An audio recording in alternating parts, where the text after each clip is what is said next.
안녕하세요. 2022년 6월 7일 정식 출시한 기아의 니로 2세대 전기차에 대해 살펴보도록 하겠습니다. 참고로 사전 계약은 큰 광고 없이 지난 5월 3일에 받았는데요. 저 또한 미리 카마스터를 통해 예약을 해두어 9시 38분 카톡 메시지를 받을 수 있었습니다. 전기차 카페에서는 9시 50분까지 받는 카톡이 올해 니로 전기차를 출고할 마지노선이라는 이야기도 돌기도 했습니다. 니로 2세대는 이미 올해 3월에 하이브리드 차량이 출시되면서 디자인은 어느 정도 익숙해졌는데요.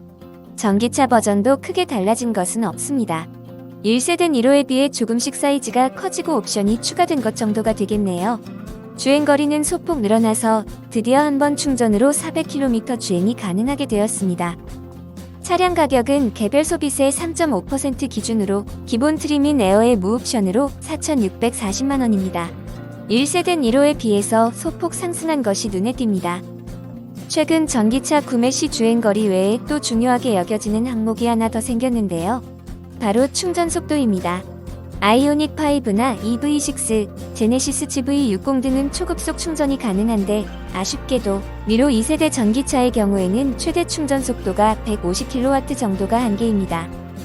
1시간에 150kW 충전이 가능한데 니로의 배터리 용량은 64kg이니 충전 손실을 감안하면 약 30분은 충전을 해야 80% 이상 충전이 될 것으로 보입니다.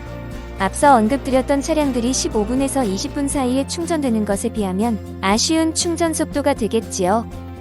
조금 다른 이야기를 드려보자면 저는 2022년 6월 7일 바로 오늘 니로의 계약을 취소하였습니다.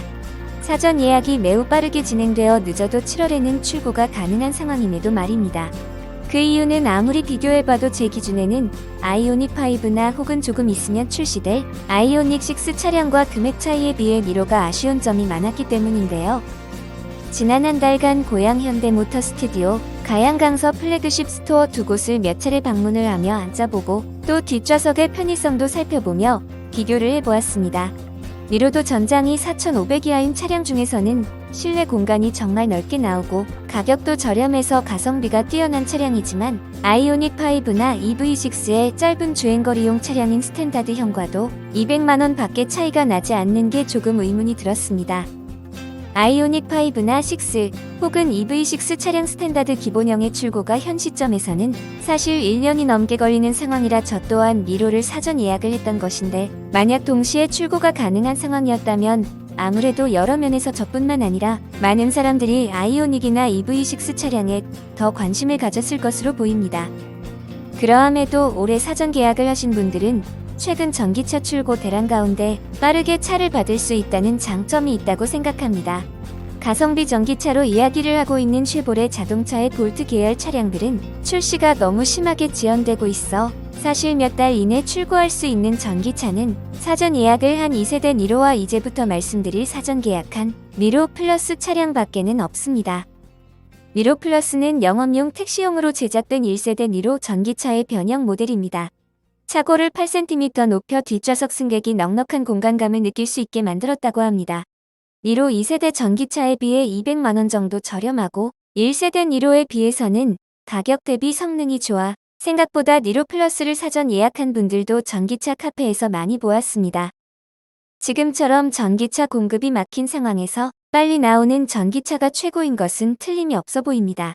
게다가 각 지자체마다 보조금이 마감되는 곳도 늘어나고 있으니까요. 니로 2세대와 니로 플러스 모두 지금 계약을 하면 또 대기가 길어질 테니 차량이 급하신 분은 아이오닉 6 차량도 고민해 보시길 추천드립니다. 8월 전후로 사전 계약을 한다고 합니다. 오늘은 니로 2세대와 니로 플러스에 대해 살펴보았습니다. 시청해주셔서 감사합니다.